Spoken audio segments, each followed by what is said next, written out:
There's another theory, which is the theory of mistakes, that in here, Eduardo Briseño establishes that there is a high learning opportunity from mistakes. It's a natural part of the process, of the learning process. And the last part is Professor David House from the University of Hong Kong. From the University of Hong Kong. He states that more face increases social visibility, but at the same time, it also increases the public scrutiny of one behaviors.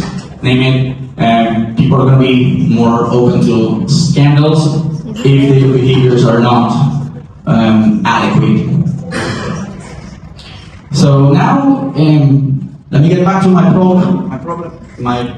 My problem is that there is a negative attitude towards mistakes. People are too afraid to make mistakes, but I understand. So for me, I have 3 steps on how I address this matter in the classroom.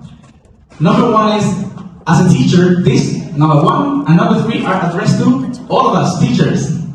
And number 2 is addressed to my students, or our students. So for me, I acknowledge my mistakes, and I become the role model of accepting criticism. We are in the 21st century now. We're not learning like a long time ago where the teachers, like I was born, learning in the late 80s and 90s, teachers were all knowing gods. They had no room for mistakes. Like, I would never dare to say, teacher, I'm sorry, but that's the wrong date. But it's okay now. So, the first step is here. I acknowledge my mistakes as a teacher, and I invite all of us to do that. So for here, mistakes are a natural part of the learning process. So, in this case,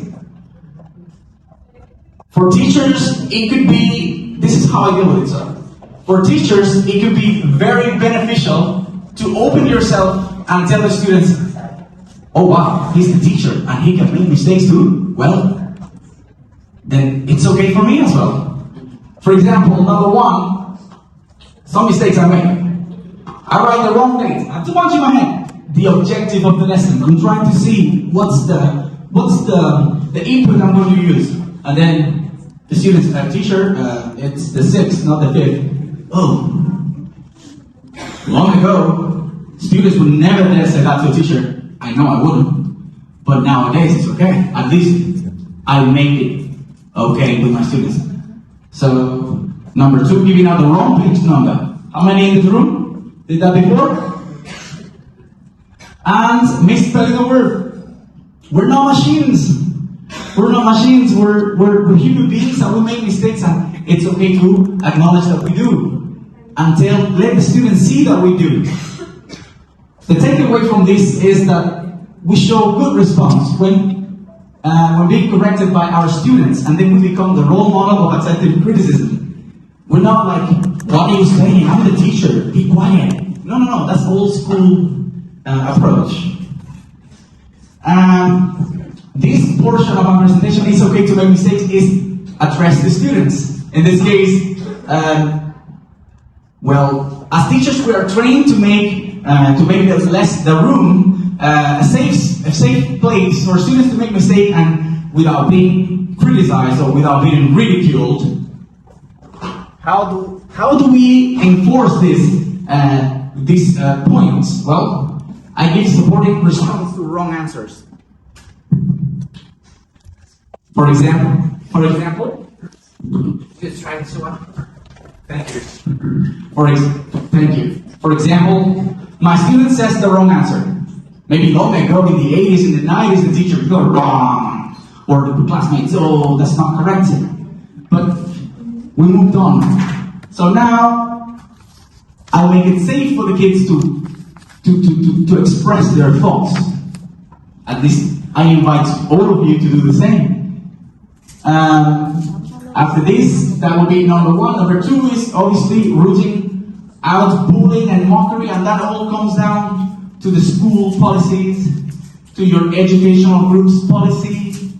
So this is quite different from institution to institution. And the third part is all those students that they are the critics and the experts and that's wrong. Well, I invite them to complete half the answers when their classmates don't have them. There's this kid that is not sure, like, well, and when the student is about to attack that child, I go like, hey, complete the answer.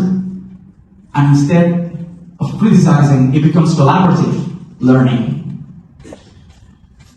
So the third part is trial and error, and this is for the teachers.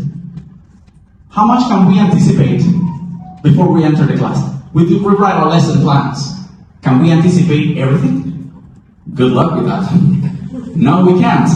There are many internal factors and external factors. Internal factors being age group, students level. External factors, time of the day of the week, weather.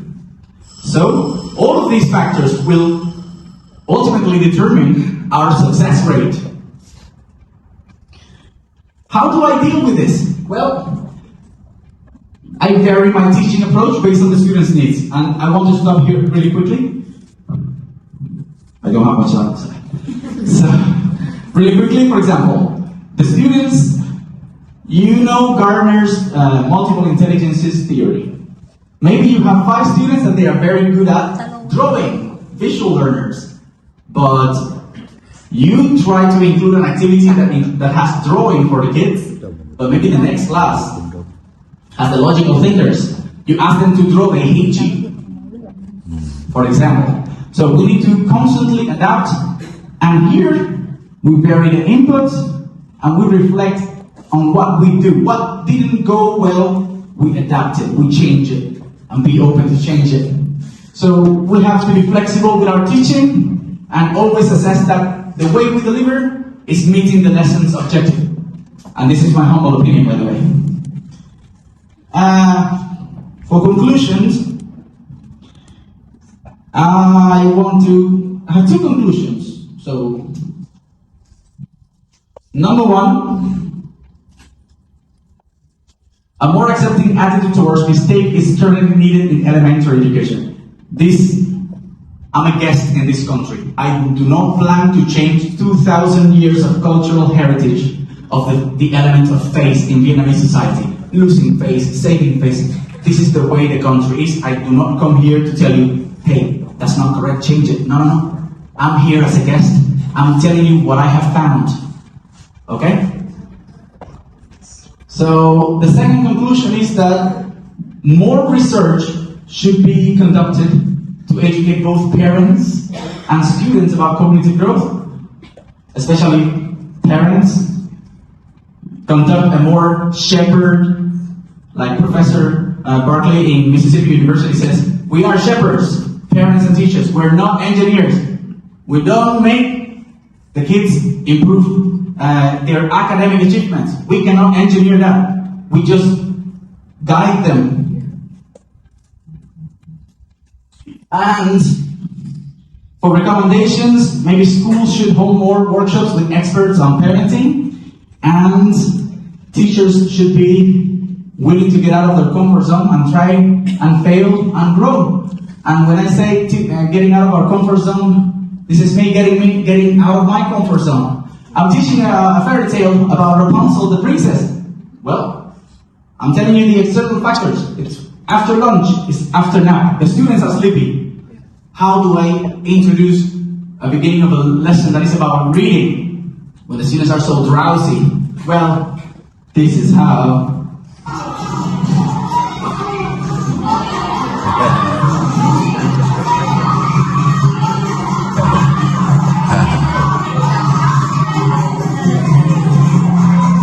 So yeah, I just cosplay a very awful looking princess, get their attention, and then now I have everybody's attention to listen to the lesson now. So well, that's all for me. Thank you very much.